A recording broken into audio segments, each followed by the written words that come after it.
Sí, bueno, pues Raque, que creo que nos ha dicho que te da igual cualquiera de los dos nombres. Ella es de Vigo, es feminista, se le conoce sobre todo por las redes sociales y por sus argumentos en lo que respecta principalmente a toda la polémica que hubo con el caso Rejón. Y bueno, desde Rebrota Ribagorza consideramos que en este curso era interesante hacer un debate de feminismo y entre las personas que pensamos en Raquel, le escribimos, enseguida nos respondió. La verdad es que hemos tenido un mogollón de facilidades por su parte, pero un mogollón. O sea, para empezar, no nos cobra nada, viniendo desde tan lejos. Sí que obviamente los gastos de alojamiento pues los cubrimos, solo faltaría, pero le agradezco muchísimo que venga a una comarca como Ribagorza, estando tan lejos, a pueblitos. Estuvo el jueves en Huesca, entonces pues la verdad es que ha conseguido no solo que aquí en Ribagorza vayamos a hacer un par de charlas, sino que incluso gente de Huesca, pues sabiendo que iba a venir, se interesara y también quisiera realizar ahí algún acto, ¿no? Y en este caso pues haremos dos charlas, tanto en Graus como en Campo, el sábado 11 de octubre. En Graus el nombre de la charla es ¿Acepta el feminismo la presunción de inocencia? Y en Campo, ¿son incompatibles el feminismo y la lucha obrera? Entonces ahí dará lugar a tener pues un buen debate. No queremos dar nada por sentado, o sea, nosotros queremos hacer estas charlas, no solo las de feminismo, sino todas las que hemos realizado, para que la gente piense, para que la gente le dé una vuelta a lo que está viendo y luego puede estar de acuerdo o no, pero tener un momento para debatir, porque siempre es muy interesante escuchar las opiniones de otras personas.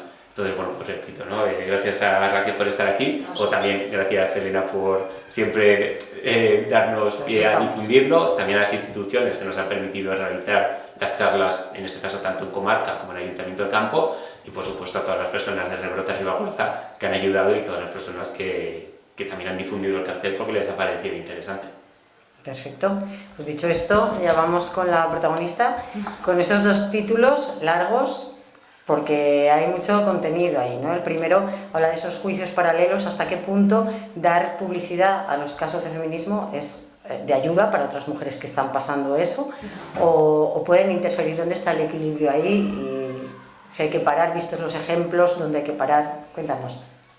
Bueno, en primer lugar, darle las gracias sobre todo a Dani también por dar la cara, que entiendo que es muy complicado a veces siendo hombres defender según qué posiciones o apoyar o respaldar un poco, o por lo menos dar espacio incluso a algunos discursos críticos con posiciones del feminismo dominante. Bueno, en cuanto a lo de la presunción de inocencia y la necesidad de conciliar la lucha contra las violencias sexuales y la lucha feminista con el derecho a la justicia de los hombres acusados, hombre, yo creo que es cierto que progresivamente se ha ido dogmatizando cada vez más el yo sí te creo, ¿no? Esto empezó con el caso de La Manada, que fue la primera vez que lo pronunciamos. Era un caso pues eso, debidamente investigado, sobre el que había un montón de pruebas, desde mensajes de WhatsApp, fotografías, videograbaciones, todo esto además con análisis de metadatos de la policía, peritaje policial, peritaje psicológico, trazabilidad de los acusados. Bueno, había una cantidad abrumadora de pruebas. Decir yo sí te creo en ese caso estaba muy justificado, era bueno, una postura que se basaba en pruebas verificadas.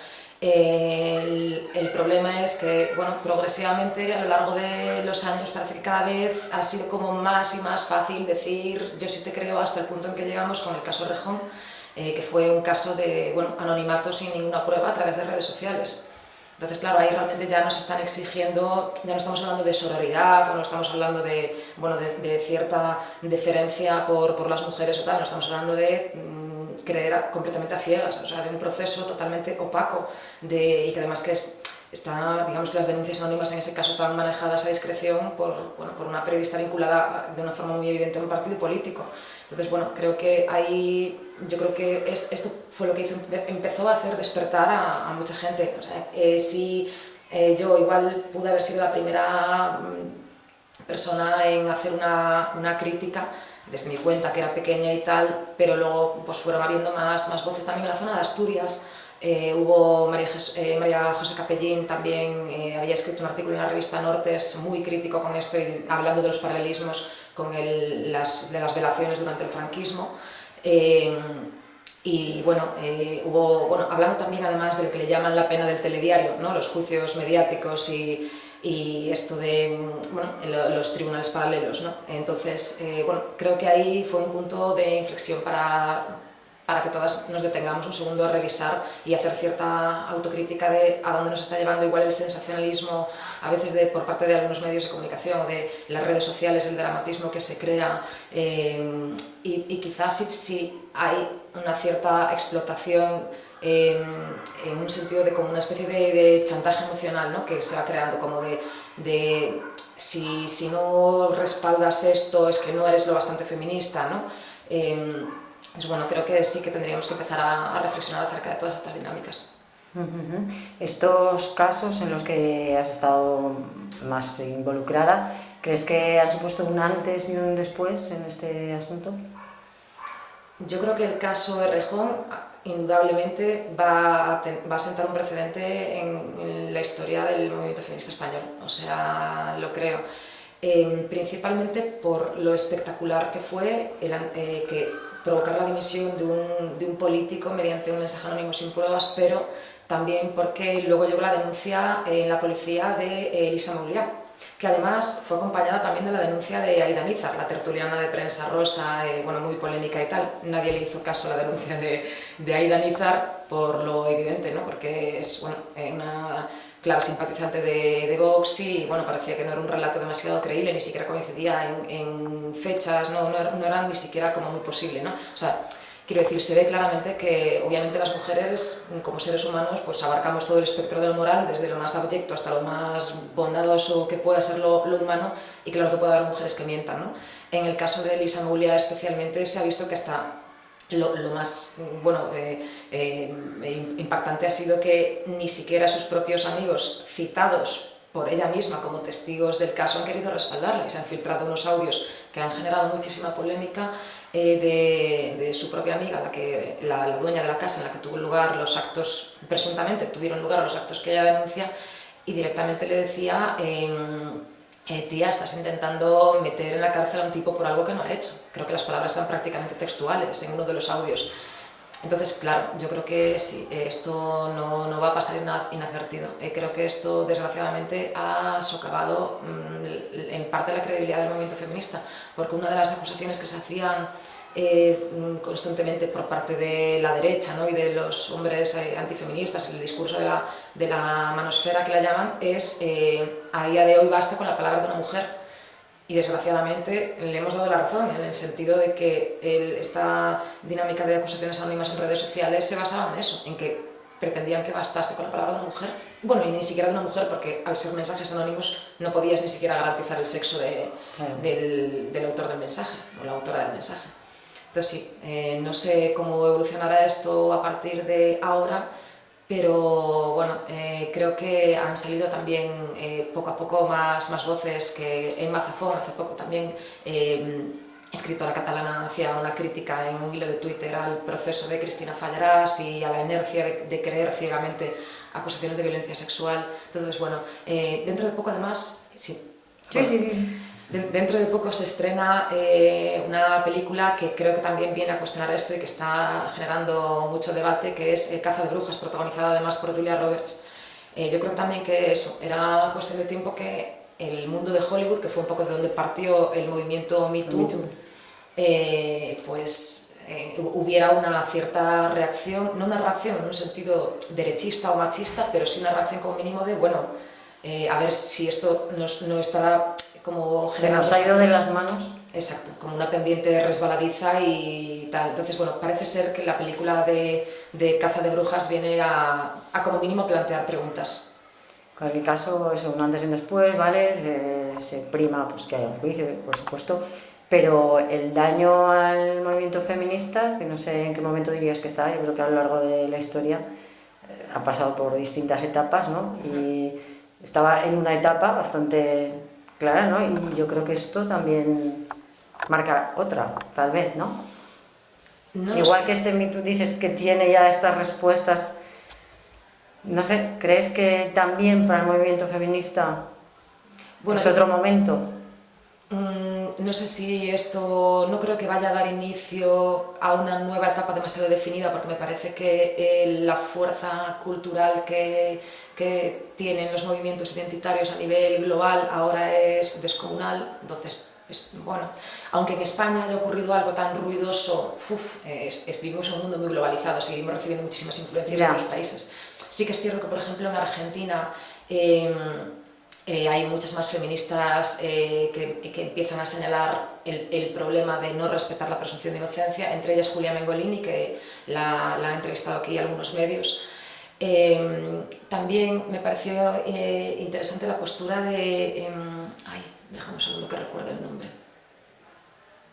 Sí. No me vas a hacer un corte. Si no te importa, si no, mientras yo digo una cosilla. Sí. Sí, yo también quería comentar que sabemos que Raquel es una persona bastante polémica, no porque sus argumentos sean falaces o usen las mentiras, sino realmente pensamos que son unos argumentos pues, bastante sólidos y luego ya pues, cada persona tendrá una opinión. Entonces, sabiendo que Raquel es una persona polémica, la traemos sobre todo porque nos preocupa mucho la burbuja en la que ahora mismo cada persona estamos, sobre todo a través de las redes sociales. Nos encerramos en unas ideas, en un entorno y de ahí ya no salimos. Habrá de todo, obviamente, pero sí que una de las características o una de las cosas que estamos viendo en la sociedad precisamente es ese vivir en las burbujas de las ideas y la dificultad a la hora de tener debates con personas que opinan diferente a ti. Entonces nosotros porque los móviles solo te sacan más de lo que ves, relacional y claro, ¿no? Es sí, que, sí.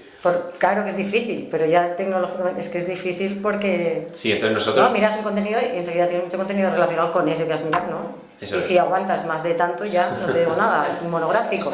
Yo creo que es que estamos tan... Entonces, con los coloquios que hacemos desde Rebrota Ribagorza no queremos traer a gente que esté 100% de acuerdo con nuestras ideas. Habrá gente que esté de acuerdo y que esté en desacuerdo con Raquel o cuando trajimos a Carlos Taibo, cuando trajimos a Marta Chordá, pero lo que tenemos claro es queremos a gente que sí que comparte unos valores con nosotros. En este caso Raquel claramente los comparte, es feminista, es consciente de los problemas ocasionados por el machismo. Luego dentro del feminismo, por supuesto, muchas ramas, Raquel representa una de ellas y entonces, como decía, queremos traer a gente sobre todo que haga pensar y que nos permita reflexionar sobre, como he dicho antes, o sea, lo que estamos escuchando. Entonces, ahí desde luego animar que si a la gente le gusta estas propuestas que lanzamos, pues acudan a los coloquios que hacemos. Para ello, pues pueden entrarse a través de nuestras redes sociales. Tenemos Instagram, tenemos WhatsApp, canal de WhatsApp, canal de Telegram. Solo tienen que buscar Rebrota Ribagorza, nos siguen y ahí se enterarán de lo que estamos haciendo para las próximas veces, que para este curso político ya sabemos qué coloquios vamos a hacer. Entonces, simplemente tendrán que echar un ojito de vez en cuando para enterarse cuándo los hacemos y a quién traemos. Perfecto. ¿Ya hemos recordado quién era? No recuerdo ahora el nombre, pero igualmente está relacionado. O sea, sí que quería decir que, aunque no sé si esto realmente va a suponer un cambio político significativo en el movimiento feminista aquí en España, desde luego va a sentar, sí creo, un precedente, y creo también que el caso, sobre todo Rejón, sí que ha creado como una brecha en ese feminismo que yo considero como un feminismo identitario, para que podamos igual tomar la palabra a otros feminismos, un feminismo quizá más de clase, más abierto a los espacios mixtos, a entender también que es necesario la identificación con los hombres, no tanto quizá el concepto de sororidad. El concepto de sororidad, por ejemplo, me parece problemático porque parece que solo podemos sentirnos identificadas con gente con la que compartimos cuerpo y aparentemente se supone, ¿no?, una cierta vida. Entonces creo que ambas charlas de hecho están, pienso, relacionadas, ¿no? En la cuestión de la clase, el haber perdido, yo creo, la perspectiva de clase y no identificarnos con hombres con los que compartimos clase. Una pregunta que yo he formulado en algunas ocasiones es por qué... Eso es lo que hablarás en campo, ¿no? Ahí te centrarás más en este aspecto. Sí, una de las preguntas es esa, ¿no? Que ¿por qué necesariamente el género nos tiene que hermanar más que la clase? ¿O por qué igual creemos que tenemos quizá más en común con todas las mujeres independientemente de su clase que no con hombres de nuestra misma clase, ¿no? O sea, hasta qué punto quizá la clase puede crear también una identidad compartida. O sea, yo creo que eso es necesario también escuchar otros feminismos que no son de ahora, o sea, esta idea de aunar la lucha de clases con la emancipación de la mujer viene ya desde tiempos de Clara Zetkin, que hacía esta misma crítica. Entonces, bueno, creo que es necesario que reforzar un sentimiento de fraternidad intergénero en la clase trabajadora. Porque, por ejemplo, en Ribagorza en concreto tenemos una asamblea transfeminista en el Valle de Benasque que incluye al colectivo trans y yo creo que va en esta línea, ¿no? de clase o de todo tipo de discriminación, ¿no? ¿Tú crees en ese feminismo tan transversal, nunca mejor dicho? Yo es que más bien creo en una clase trabajadora totalmente transversal, es decir, que acoja, por supuesto, a tanto a hombres como mujeres y todas las diversidades de identidad y orientación sexual y, por supuesto, a la población inmigrante. O sea, me parece altamente problemático que se estén creando estos enfrentamientos no solo entre hombres y mujeres, sino bueno, entre todas las distintas identidades que conforman la sociedad. De hecho, creo que esta tendencia a la segregación es contraria a la idea de la diversidad que defendemos. La diversidad tiene que ser, la diversidad tiene que darse en un espacio heterogéneo. Si no, no es diversidad. Si lo que hacemos es clasificarnos y compartimentarnos, entonces son al revés, lo que comentaba antes Dani también, ¿no? como procesos de homogenización y de hermetización. Pero las clases también es una manera de compartimentar, ¿no? Bueno, en realidad yo más bien lo que creo es que en este caso no es que haya distintas identidades en las clases sociales o distintas culturas exactamente, sino más bien, claro, lo que hay es una jerarquía de poder. Ahí. Por eso yo tampoco respaldo la idea de... Pero eso tampoco sé si es, por ejemplo, justo con mujeres de otras clases que están, por ejemplo, sufriendo maltrato o cualquier otro tipo de discriminación por su género, ¿no? No sé. Sí, no, desde luego, o sea, quiero decir... No tengo que a veces... Estas líneas son un poco difíciles de trazar y son, ¿no? Digo... Sí, totalmente. Aquí abiertos al debate, como nos invitaba el compañero. O sea, sí que es interesante eso. Al final los movimientos identitarios, entre ellos el feminismo, son movimientos interclasistas. El interclasismo en algunas ocasiones de la historia ha sido una alianza estratégica que ha permitido conseguir ciertos derechos. El derecho al voto femenino, por ejemplo, ¿no? También, es decir, ahí hacen falta ciertas alianzas entre clases. Igualmente sí que me parece problemática la alianza interclasista en términos generales porque creo que tiende a perderse la perspectiva de clase y además tienden a tomar la palabra o a marcar la agenda política las clases altas en estos movimientos. Entonces, de hecho, creo que tampoco es casualidad, por ejemplo, que actualmente la lucha feminista parezca estar tan centrada en la cuestión de las violencias sexuales, así como en otros momentos anteriores han tenido más protagonismo pues, la demanda de derechos civiles, políticos, laborales. Efectivamente, ahora más bien parece que está todo centrado en la cuestión no solo de las violencias sexuales, sino de concretamente el acoso sexual.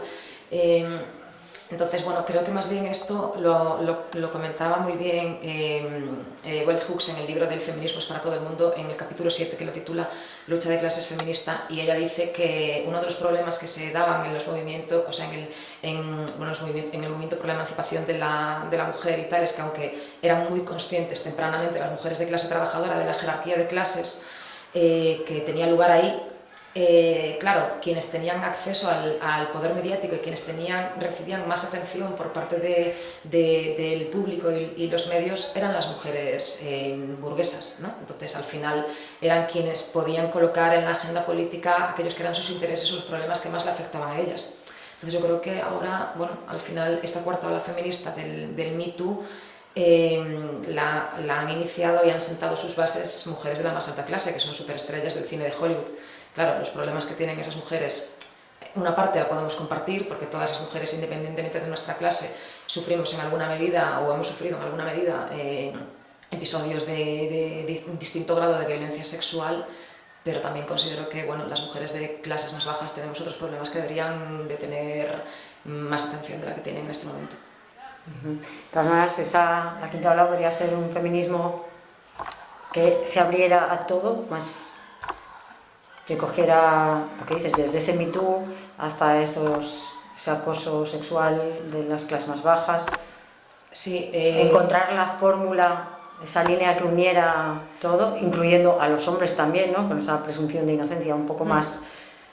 Sí, yo lo que más bien intento plantear es si quizá la vía que debemos tomar es esta de la punitiva, ¿no? Y creer que la discriminación hacia las mujeres va a resolverse mediante el Código Penal o mediante un aumento de las penas, ¿no? Creo que hay otras opciones más transformadoras de hacer política que no necesariamente las políticas identitarias ni penales. Creo que otra posibilidad es adoptar unas medidas distributivas, quizá, ¿no? Una crítica que hace, por ejemplo, Nancy Fraser, que ha hecho tanto en el libro de Manifiesto de un feminismo para el 99% como Contrahegemonía ya, ella comenta que un problema que ve con los movimientos identitarios, entre ellos el feminismo y especialmente el feminismo que ella llama corporativo, liberal, feminismo girlboss, es que se está sustituyendo la demanda de políticas distributivas o políticas de distribución por políticas de reconocimiento, ¿no? de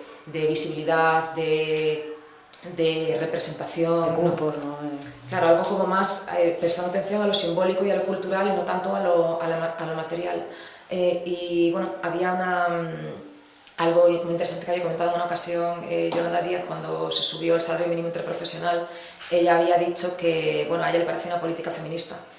Yo creo que también es interesante entender que la discriminación de la mujer siempre ha tenido una vinculación con la propiedad, que no es un asunto, yo creo, menor, ni que debamos relegar el control de la propiedad o el acceso a los medios de producción, precisamente porque entendemos que en el mundo en el que vivimos las grandes fortunas y la riqueza principalmente está masculinizada y en cambio la pobreza tiende a estar feminizada. Entonces las políticas distributivas van a contribuir a un cierto equilibrio, ¿no?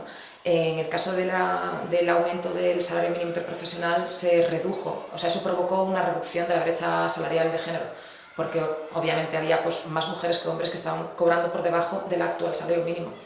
Entonces, yo creo que es necesario también que la gente quizá comprenda que luchar por un mundo sin clases sociales es simultáneamente luchar por un mundo con, quizá sin violencias de género o por lo menos con muchas menos violencias de género, porque si todos disponemos del mismo poder también tendremos las mismas libertades quizá, ¿no?